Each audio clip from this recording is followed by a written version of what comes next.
Hey, this is Steve in Dallas, Texas. It's Saturday morning, my friend, and you are listening to Light Talk. Good morning. This is Stan in Gainesville, Florida, and today we're discussing stingers, breaking into opera, lighting subjects and backgrounds, and a damn good hat. And this is David, coming to you from the beautiful Belmont Shore neighborhood of Long Beach, California. And if you don't already know, you are listening to Light Talk, and we are the Lumen Brothers. Hey everyone, welcome to episode 150. That's a milestone, by the way. 150. It's twice 75 Half times of 300. 2, right? That's right. Oh my God, 300. That's a scary number. So, welcome everyone. One fun. You know, it also means we're coming up to our 4th season and our anniversary show, which will be episode 156. So we are 6 episodes from our anniversary show. You know what's amazing? People keep joining. People keep coming. What the heck? Where are they doing? from? Who's coming? You know, right where? I don't know. Every student I talk to, I give them a card. Yeah, they join up, and then they show up. It's like growing. Celebrities. We've got some celebrity members. It's just very, very exciting right now. Really? But, who just joined this celebrity? Orson Welles. I just got He's dead. Oh, right. Maybe it's another Orson Welles. You never know. Okay, so anyway, I had a really... If we're bringing back the dead, then we're really special. We are bringing back the dead. So for the people who did not listen to our fabulous interview with Clifton Taylor last week, we highly recommend you do, because Clifton and the boys get into color like no one has before. And the man is a genius when it comes to color. And it was a wonderful interview, and what a nice guy. Really nice guy. People would always come back and say, what a nice guy. We really like Clifton. And I had never met him personally until my lunch date with him, because he was kind enough to actually have lunch with me when he was in L.A. this past week. Well, you paid for it, right? So that helped. I paid for it, and that did help. So we went to Fat Sal's, which is right by UCLA, which is a great sandwich shop. We had our subs, and we talked for about 2 hours. And one thing we talked about, which was really funny, because he asked me about it, he said, you didn't ask me any questions about R99. And I actually had it written down. It was one of my questions I was going to throw in there, but You went off script. We went off script. I did a Nancy Pelosi. I tore up the script, and we went off script, and I totally forgot to ask him about. So I asked him over sub sandwiches. I believe that he had a patty melt, and I believe that I had a French dip with jalapeno. But what color was it? What, the French dip? Yeah, no, the patty melt. Actually, the patty melt was sort of a milk of magnesia color, not really pretty. But what was interesting was that the gravy of my French dip was R99. There we are. I knew there had to be something to the sandwiches and the color. So I asked him, I said, and it said R99. Here we go, right here, the gravy. He said that he is not a fan of R99. The reason why he brought R99 up was because he was talking to a friend of his who's also a color expert, and they were talking about how R99 pulls out a lot of red, and they weren't able to recreate it.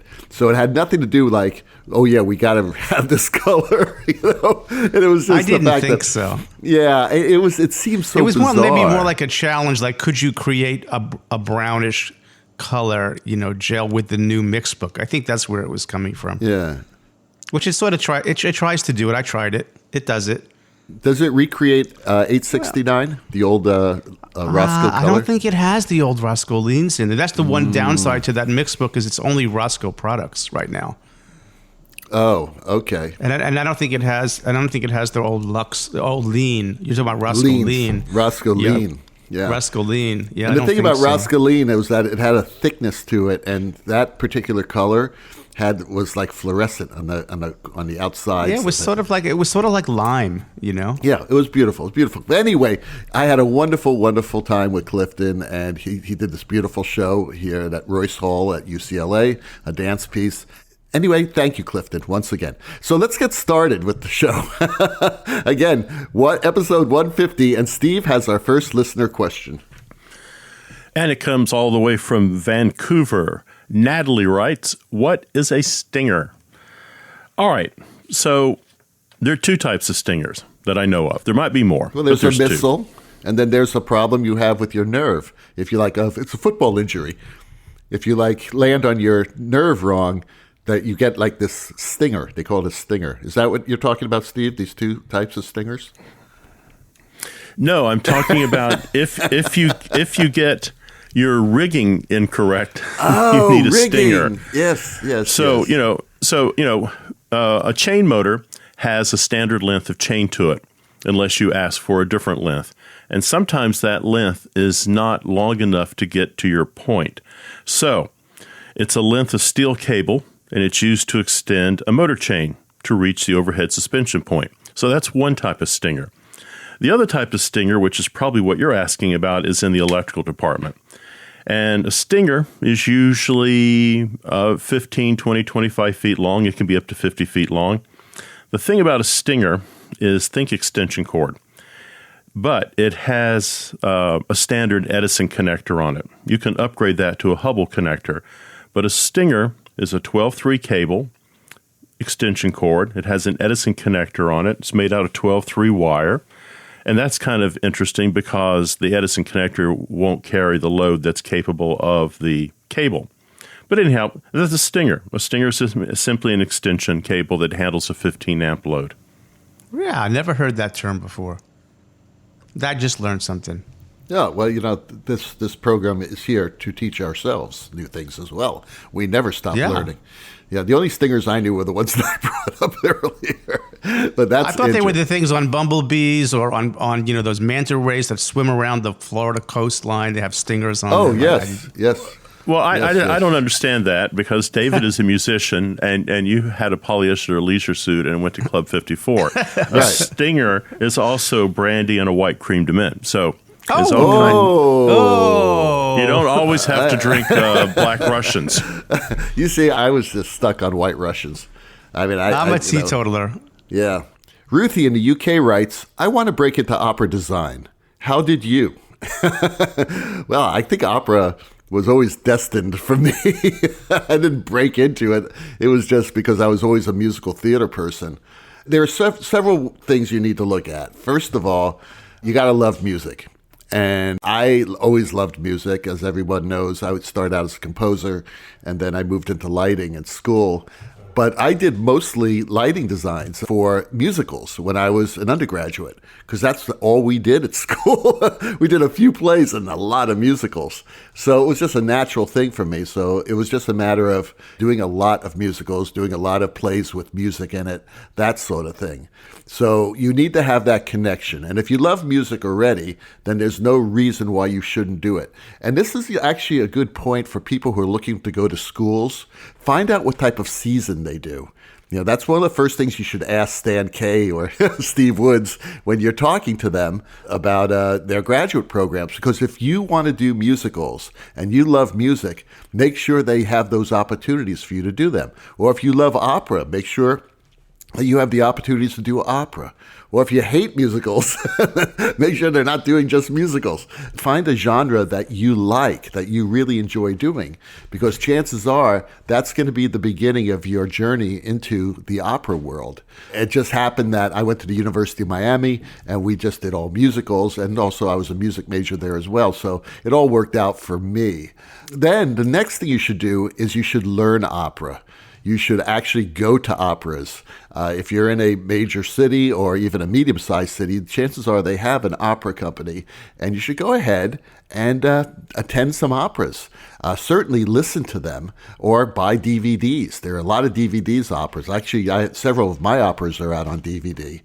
So you can go ahead and watch them on your television and learn about them, learn the history, learn the musical motifs. Take a music theory class. Again, whether you're doing opera or musicals, you need to know about music. And it's not just listening. You need to know about the history. You need to know about the way music is structured and composed. So while you're at school, take a music theory class, take a vocal arranging class, learn how to follow a score. You don't have to be a musician to take these classes, but you will learn a lot about music and how music's composed and how it's arranged. Also, once you work your way through and you've gone to operas and you're starting to do your own self-education, make sure you meet directors and designers who already work in opera.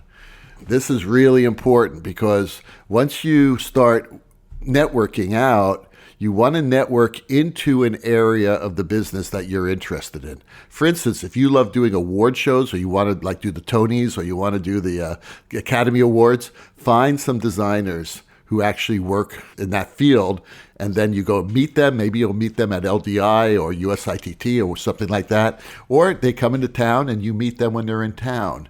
You ask if you can shadow them. It's amazing how few people actually do that, and how often when they do that, we say yes. So please go ahead and do that. Be proactive about that. If you surround yourself with people, you meet those people, chances are you're going to go into that area of the business. A couple of other things: learn a foreign language, very important. Italian is a very good language to learn. If you don't know Italian, French is pretty damn good. German's good too. But it's always good to be bilingual, especially as an assistant. You will get hired over another assistant if you're bilingual. All things being equal, if you know Italian and the person who's also applied for that job does not, you will get the job. Well, off the top of my head, those are a few things. What do you guys think? That's a lot of stuff. It's amazing. That came out of my head. I was asleep 2 minutes ago. It was just like a big flood. Just came right out of me. Well, I'd go ahead and also buy the definitive Kobe's opera book. I think it's Kobe's, Kobbes, and that is kind of a synopsis of every major opera known to man. So that's not a bad way to start learning about the different operas you might work on, or even if you're hired to do something and you don't really know it, that's a good reference source. For me, I was always doing dance lighting, and I thought that was a pretty interesting art form. And then I started going to operas, and I thought, well, this is just an extension of what I'm already doing. I can use the same techniques in concert lighting and in dance lighting to apply that to opera. I literally just called up the local civic opera and went down and small opera company, nothing fancy about them, just kind of doing opera every day of the week, and went down there, and all of a sudden I'm the lighting designer for this small opera company. And I did that all through college, and that gave me a good kind of foundation of the music and the. What would you say, David? Are about 30 operas that civic opera companies do over and over again, or do you think it's larger? Is it up to 50? Nah, I'd say 30 is probably a good number. You've got your standards like Bohème and Tosca and Carmen, and you usually throw in a few Mozart pieces. Maybe 15, 30. I don't know. I would start kind of learning something about that, so you have at least some knowledge when you walk into the room. Also, if you're looking at an opera company, see what's being done around you. See what their season is. See what their budgets are. See what designers they bring in from out of town, or are they using in-house designers? And as David says, you go by and you knock on the door and you introduce yourself, and you start right there. You get in the trench day one. And that's the fastest way to move up. And that's how you do it. It really is. It's that simple. And it's really funny, but it's true. Everybody thinks it's really hard to do this sort of thing. Well, it is if you don't try. It's impossible if you don't try. But if you have the background, if you have the musical background that I talked about, which you can learn right now, you can start learning right now, and if you have the interest and you know a little bit about it, you will learn so much by being there, sitting in the theater with an opera designer, with opera directors. And one more thing I want to say, most people know this, but just for the people who may not, opera is not a dead or dying art form. Operas are being written every day. Great contemporary operas are being written every day. I'm working on one right now that's going to be premiering in Helsinki next year about Chernobyl. This is really a very exciting area of the business because of budgets and because of the power of the music and because of everything that opera has, because it really does combine everything: music, dance, singing, obviously, and theater. And the great opera directors now are theater directors. You don't just have people who just do operas. They're also doing theaters too, or they come from the theater. And a lot of it is because opera companies have the budgets that allow us to really fulfill our dreams. So Ronaldo in Detroit wants to know, when I'm creating my stage composition, should I work to light the subject first and then the background, or should I illuminate the surrounding areas and then light the subject? Does it matter? Am I being silly?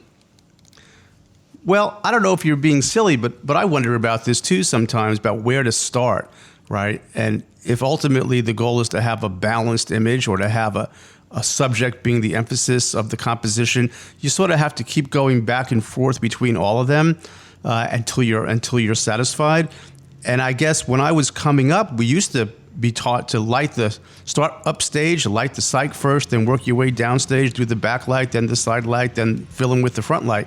That was sort of a methodology. But I don't know if it matters, but I think what does matter is that you constantly, every time you make a change, you reevaluate the whole composition. And as we talked about over and over again, that relativity matters, and that was part of the conversation with Clifton as well. So all the relative brightnesses and contrast, whether you're doing it by color, angle, intensity, make a difference. So it's a constant reevaluation of what it looks like. And sometimes the other factor that I think is harder to determine is time, because the longer you're looking at something, the brain tends to normalize the levels. It tends to kind of balance out. So you have to think about how long your audience is sitting in that scene. I think it's a really complicated question, and I think people who do it really well, you get these beautiful balanced compositions. So that's my thoughts on that. Well, I always believe that you light the environment first because the subject lives within that environment. So it's a very simplistic. Kind of agree with you, but it depends on how you work, I guess. Yeah, of course. That's that. But to me, it's simple. It's a lot easier to think of it as just creating an environment. There was this great article with the set designer for this year's Academy Awards show that I read. And it's a guy, he's 30 years old. he it's a fabulous set design, by the way. If you haven't seen it, it is. It's very organic. It's got sweepy curves. Mm-hmm. They completely got rid of the frame, the aspect ratio of the movie screen. Maybe the first time ever that there's a set design for the Oscars. Those sort of odd, those organically shaped projection surfaces. It was beautifully done. It really is beautiful. They were interviewing him, and they asked him, "Why do you think?" Because he also did Rent. He did the Rent for television as well, the set for Rent. But they asked them, why do you think that they are asking theatrical set designers to design for television? And he said, because theatrical designers create worlds out of totally different places. Whereas if you're working in film and television, a lot of times you're going to be working on location, things like that, and you have CGI, stuff like that. But theater set designers and lighting designers create these worlds out of a box all the time. And in a box, right? In a box, right. Yeah, in a box. And hopefully we don't see the box unless you want to see the box. But that's true. And that's why I'm thinking about environments, why that just came to my head. Part of it, I think, used to be maybe we only had so much brightness. Our headroom could only go so high. So we never really wanted the environment to be brighter than the subject, right? And now we have so much headroom and in fact, we just did a production here where we had a lot of, the photographer was having trouble because she was overexposing everything, even though everything looked balanced on stage. So this is a conversation I'm having with students as well about balance and composition, and how do you go about that? Is there a methodology, or not even a methodology, but just a rule of thumb? And the rule of thumb, of course, is to get it balanced. But in some compositions, David and Steve, would you agree that sometimes you want the subject to be part of the environment, and sometimes you want the subject to pop out slightly from the environment, to have a little bit of emphasis, right? And that's always sort of a question about intention, and what you're doing. But I think the brightness question, now, if I light the subject first and the subject's really bright, chances are I could still get, even with a rich, deep color, get a lot of luminance out of the background because my fixtures are so much more powerful than they used to be. How do you guys approach it, or is it even part of your consciousness when you're creating? Again, I see it later. I create an environment, and then I make those adjustments when the people are on stage. How about you, Steve?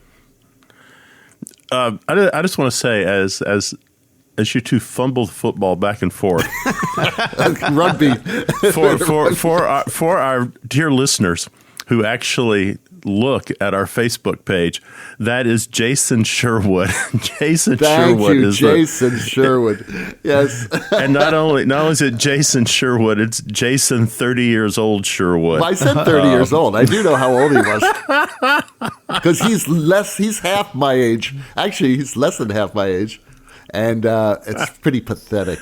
The guy is talented. It's beautiful. And not only is he talented, if I read the article correctly, and I haven't pulled it up, I'm going to go out on a limb here. He designed the Oscars in 3 days. Yes. Yeah, it did say that. I do remember that. That's exactly right. He got it like at the last minute. You're right. I read the article. I did read the article, yeah. People like that really piss me off. I'm sorry. I can't be happy for them. But to answer the question, I'm not going to cop out and say it depends. Typically, I light the world, and then I light where I want the audience looking. Mm-hmm. So I create a world, then I create a selective focus on where I want them to look. The only time that I would deviate from that is, let's say I'm working on a totally black stage, and I'm putting like 10,000 watts of light down on Macbeth's chair, and then I might dash in a little light around it to pull people out. Mm-hmm. It just depends on how I'm working. But typically I create the world, and then I illuminate the important things within that world. And they tend to be a little bit brighter than the world, I would assume. Well, not necessarily brighter. Maybe they're etched better, anything emphasized. Emphasis. Yeah. It happen in composition too, and sometimes you want to make people completely disappear.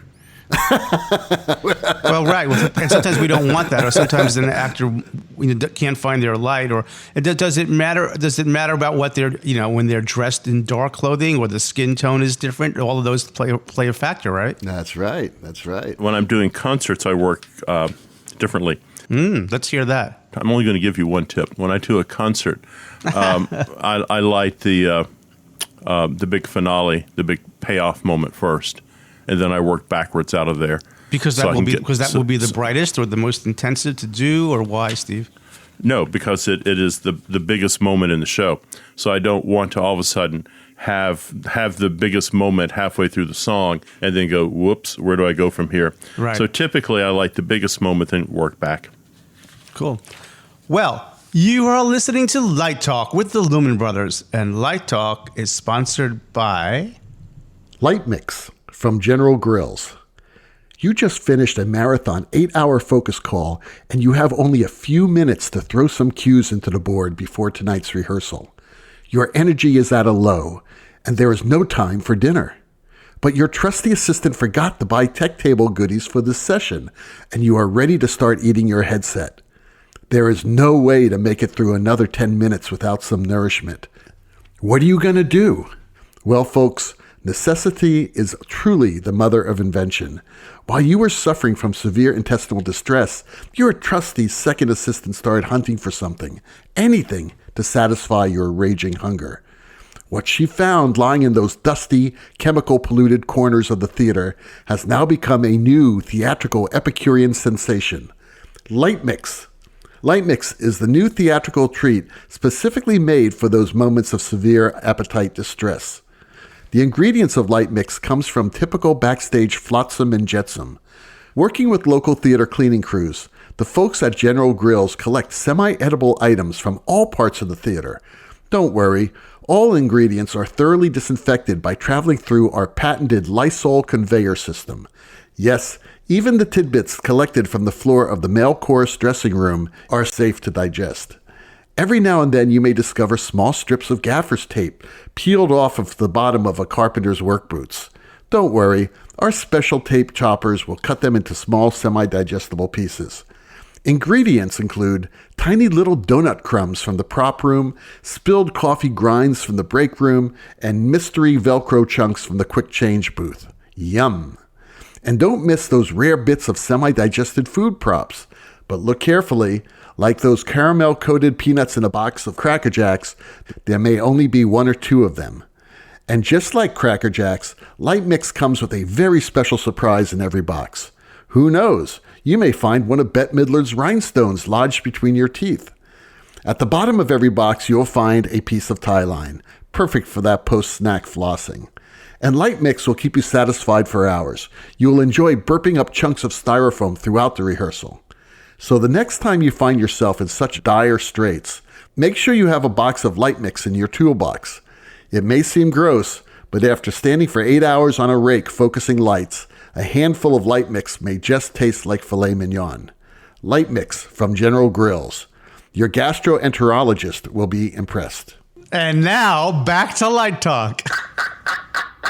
Well, the sound of those crazy rabid ducks tell us that once again, it's time for our ever-popular segment, Let's Talk About. And today, our Let's Talk About subject has been inspired from an anonymous letter that we received to Light Talk Central. By the way, all of our anonymous letters go into a special basket that says in anonymous. Gainesville. Yeah, in Gainesville. In the swamp. Just as a reminder to our people who send us anonymous emails, your email thing is at the top. So you can sign anonymous all you want to, but your name's at the top. And we have the timestamp, too. But we all abide by the Light Talk mantra. Never, never, ever reveal our sources. We are actually part of the media, and we have to be. We're actually journalists when you think about it. Oh, God. I know. I mean, and our facts are wrong enough as they are right now. So, but defending the Constitution every day. We are defending the Constitution. We're the only people left here doing it. So you will be anonymous, and this person has to be anonymous because it makes sense. Now, this person wrote a letter with very concerned because they were working on a production where they felt that the crew was basically practicing very unsafe methods of focusing lights.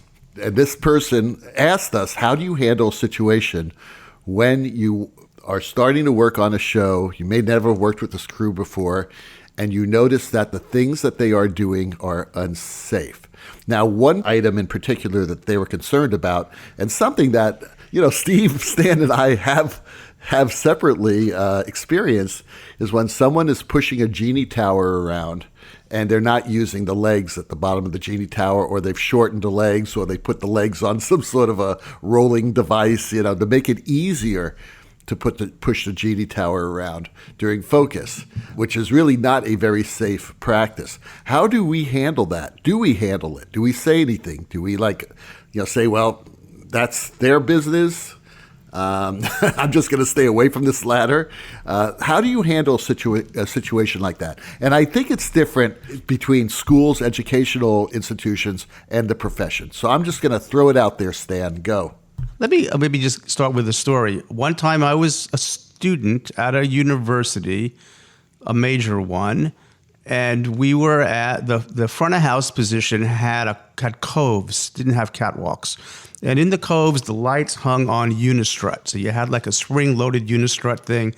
People had to go up on these catwalks and push their hands through these funky areas. And one of the positions, the unistrut was surface mounted to the ceiling of the theater. And the only way to get there was to set up a scaffold in the auditorium over the seats. And you would level the wheels and you would go up on this thing. And it would be about, I would say, 25 feet, maybe 30 feet tall. And on a rectangular scaffold like that, there are these diagonal outriggers that are supposed to go onto the thing. And you're supposed to hit the ground, and be solid, then you do your work. And in this case, we were told we had a gentleman on top of this scaffold, and he would focus a light, and then we would just sort of roll along to the next one. Now, you can imagine a scaffold that's maybe 3 foot wide, 3.5 foot by 6 foot aluminum, and there's no guardrails at the top. The guy's literally just standing on top of this thing, and we're supposed to roll it. And I am very uncomfortable. And I'm on the ground. I'm on a ground crew. And I would say to the people in charge, I'm really uncomfortable with this. And I got that's how we do it. and nobody was going to change it. And it was going to be inefficient to put the outriggers on, set them on the ground, tighten them up, do the light, pick them up, move, have the guy come down every time and roll it. And I was working with someone whose first language was not English, and we had a communication issue, and we started to roll that thing. And I felt it going, and I said, stop, stop, stop. And the guy looked at me like, go, go, go. And like he complete opposite of what I said. And that scaffold went over. And that electrician rode that thing down 30 feet into the seats and did have some damage. I cannot tell you how distressing that was for me. And I felt like I couldn't have done anything in that situation. I was told to do what I was told to do, and I followed orders. So the question is, at that story is, do you follow orders even when you know it's wrong? And if you look at the military handbook, the answer is no, you do not. No, you do not. You do not follow orders when you know something is wrong. So that would be sort of an ethical position. And that to this day, I still have that story among the people who were there. They still know that story, and it still gets told. And so it's a lesson. I'm not proud of being part of that. So I think when you see something going on wrong, you should not sweep it under the rug, because if something does happen, you're part of it. And the thing is in a professional situation, there are certain procedures, certain levels that, you don't just tell the crew, guys, this is kind of dangerous. What I have done in the past is I've gone to either the production manager or the technical director or the master electrician, obviously, and just take them aside and say, I'm feeling a little uneasy about this. Are you sure you want to, Yeah. And if they say yes, then I proceed with it.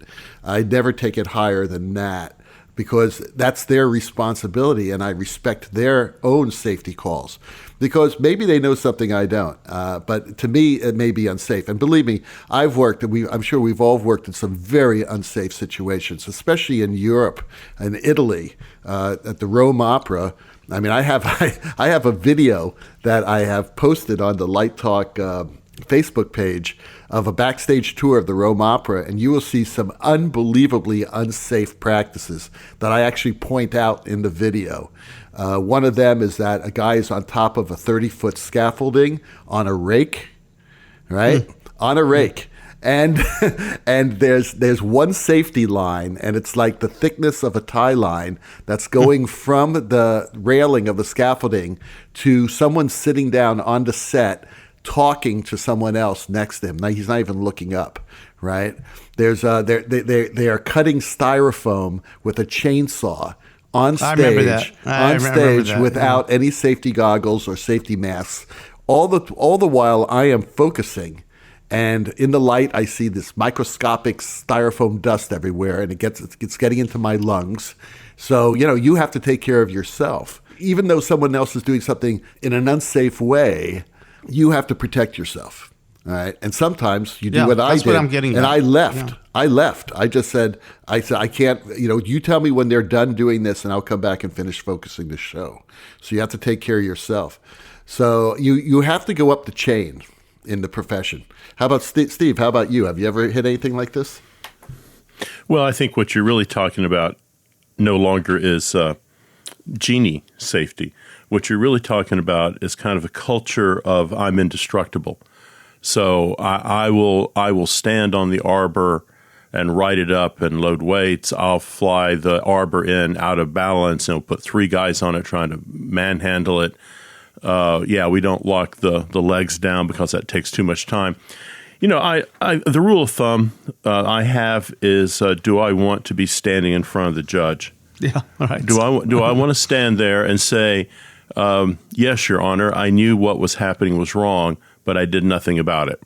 So, you do respect the chain of command, and you go to the production electrician, or you go to the head carpenter, and you say, I've got some issues here. And at some point, you have to make a decision in a commercial world, how far you kind of let that go. I think in a university world, it's an obligation to teach people, and maybe it's the slow way, but teach them the slow, safe way to do things. I walked into a theater once, and I saw, like a 10-foot, maybe 8-foot little A ladder little yellow ladder you get at Home Depot. And it was sitting on top of 4 very heavy-duty oak chairs. And there was a guy at the top of it working on a light. Wow. And I thought, you know, It's like Well, obvious there. actually, I kind of thought, gee, you're a dumbass. But I mean, there's someone who's probably done that 1,000 times and doesn't think a thing about it, and it's dangerous as heck. And then what that person is doing is he's also demonstrating to the students around him that safety doesn't matter. Yeah. That, you know, I think one of the when I was an undergraduate, I had an opportunity to have work study, and I worked in the scene shop, and I thought it was really great. I mean, I think the people there were really top notch, and hearing protection and eye protection was paramount. Cool. Training on how to use the tools safely, and also just saying, no, I know this is the fast, easy way, but it's also the reckless way. So let's take a moment, let's step back. Yes, it's going to take an extra 15 minutes, but let's do it the right way. I think that's a huge, and we have an obligation to, particularly, to protect students from themselves because they've grown up sometimes in that environment in high school where they're having to do everything by themselves, and they don't know any better.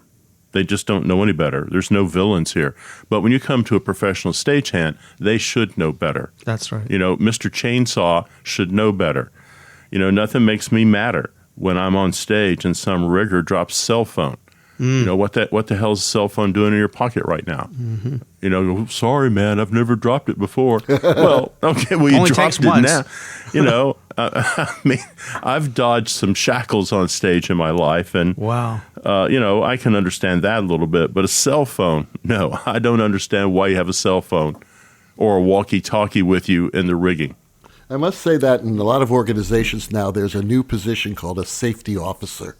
And this is something we have in our school.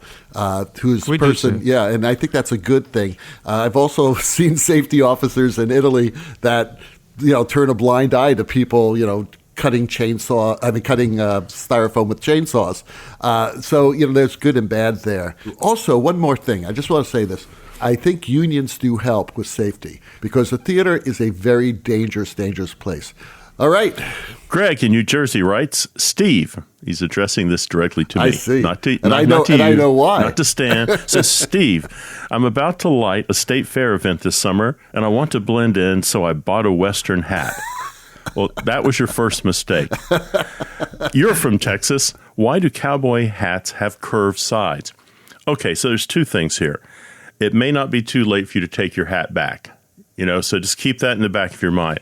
The reason a cowboy hat has a curved side, and this could be mythology, but I've always been told they have a curved side so it doesn't the brim doesn't get in the way when you're throwing a rope. But I want to know about this hat you bought. There's only a couple hats you can possibly buy, and I hope you bought a white straw hat. Straw is what you want. I hope you didn't go out and buy yourself a fur hat. Felt, yeah. So it's summertime. The same rules. Well, it's a Felt. rabbit It's beaver like, blend. Oh, is it? I thought it was felt. Yeah, it's no. God, where are you from? Oh, that's I'm right, from- I'm from Miami. Miami.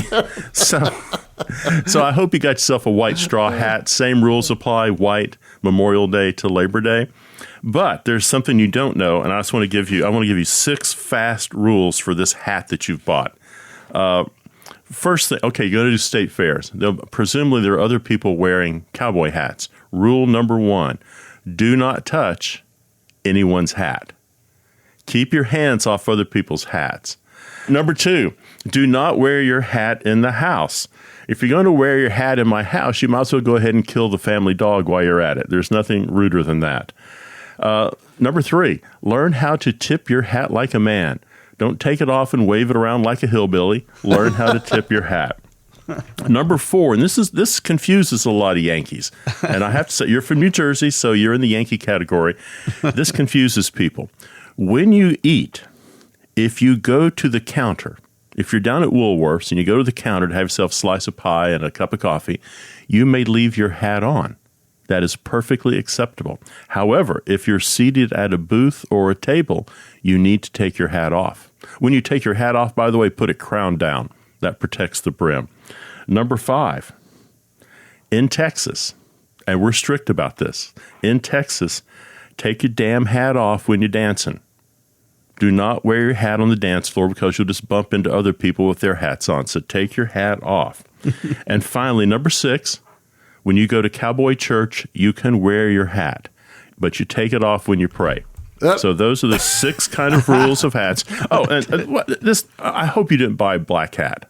I'm praying you did not buy a black hat. A white hat, whether it's fur, felt, or straw, you want a white hat. The only people who wear black hats are rustlers and bad country western singers. So a white hat. So there you have it. There you have it, Greg. That's really great information. Next time I go to Texas, I'll know what to do. I don't know if all people who wear black hats are bad country western singers. I know one in particular who's pretty good. He wears a black hat all the time. I went into a restaurant out in West Texas. Yeah. And this elderly gentleman walks in wearing a black hat. So that's already a strike against him. So he comes walking in, and he sits down at the table, close to me. And a little girl at a table a couple tables away, she goes, "Daddy, that man in the black hat, why doesn't his wife tell him to take his hat off? He's at a table." And the man said, "Oh, honey, that's not his wife. That's a fancy woman." Fancy woman. yeah, but I mean, fancy woman is the correct way to end his show. That's his fancy woman. It's a fancy woman. Well, that rockin' sound of the luminoids in the background tells us that once again you've spent another morning listening to Light Talk with the Lumen Brothers. Check out our website at lighttalk.org for future guests, and be sure to follow us on Facebook and subscribe to our podcast on iTunes. That way you will not miss a second of Light Talk fun. No guarantee is offered regarding the accuracy of any statements or opinions made on this podcast. However, if you choose to litigate, the law firm of Fleck, Flock, Flare, and Glare and their paralegal snoot will defend us until our retirement funds are depleted. Light Talk is written and produced by the Lumen Brothers, coming to you from Long Beach, Gainesville, and the Lone Star State. And tune in next week when we discuss lighting in black boxes, using consumer-level LEDs, and what the hell does a deck electrician do? All that and a new sponsor. Light Talk, broadcasting questionable Lumen knowledge and humor around the world. So see you all next Saturday morning. Goodbye from Light Talk. Adios.